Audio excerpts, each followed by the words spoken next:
Hello, Mrs. Franks. This is Edward G. Roberts. I'm a fire investigator with Hague Global. Your insurance carrier has asked me to come out and take a look at the fire that occurred at your house and see if we can figure out what happened. Now, no one was hurt during the fire, correct? Oh, that's great, great. Well, I would like to come out tomorrow morning about 9 a.m. Yes, ma'am.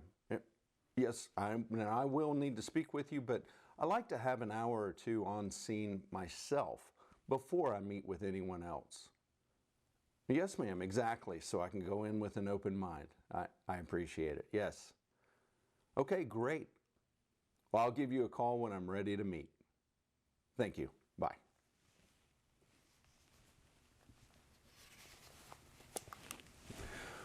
We left off with the question, what do I tell my fire investigator?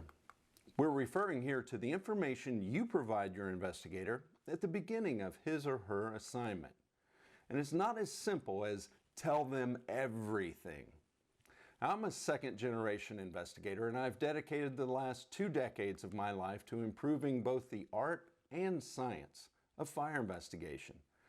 Everyone on our team is committed to the same objectives. The initial information you provide is the first step in improving the investigative process. Try to limit the information you provide to who, what, when, and where. How that translates is my policyholder, John Franks, telephone number 214-290-8030, experienced a fire at 3:35 a.m. on November 14th in his home located at 1410 Lakeside Parkway, Flower Mound, Texas. Claim number is 75028. This is the basic file information your investigator will need to get started. He or she will need to know who the policyholder is, what kind of loss has been claimed, and when and where it occurred. While you aren't required to provide all of that information, it certainly saves time and money. You don't want to pay me by the hour to drive around searching for a fire scene. Additional information you might provide, if you know it, is the identity and contact information for any tenants or landlords, the name and contact information for the responding fire department, the basic scope of loss, such as this is a 2 million square foot warehouse that's on the ground, or this fire involves a backyard garden shed. The location and relevant information about the involved equipment or vehicle, such as lot or stock numbers, contact person for arranging an exam, information such as that.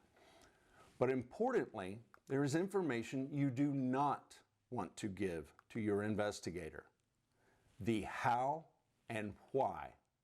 After all, you've hired us to determine the how and why, the cause and classification. If you start the investigation by suggesting to your investigator that you have an arson for them to look into, or that a fire started in a particular tool or appliance because your policyholder felt that's what happened, well, why not just rely upon a sworn affidavit from the homeowner and save the cost of hiring an expert? You may be doing just that without realizing it.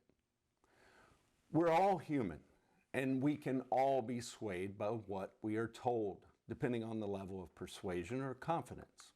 Any investigator who denies this reality of human nature is ignoring the power of suggestion, the whole point of media and political posturing, and the $675 billion spent each year on advertising. People are affected by what they hear.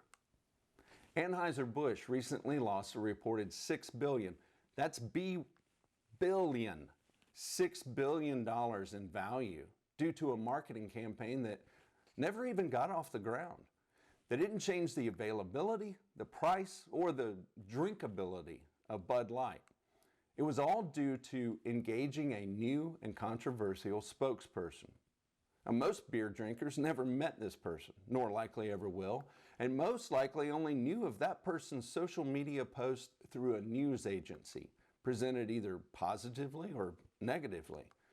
But their purchasing habits were wildly affected. Is that right or wrong? Good or evil? I don't know, and I don't really care.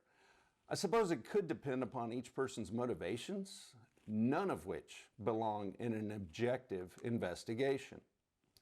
But what I find elucidating and instructive are the effects on people's behavior by what they were told. Social media, with its dopamine-linked like buttons and bitterly caustic comments sections, ready for reaction before there's time for any kind of rational consideration, are only making things worse. We hear, we react. We're conditioned to all the time, from television news to social media accounts. If your investigator insists he or she is not affected by what they hear, they are in grave danger of running the investigation and your claims process off the rails.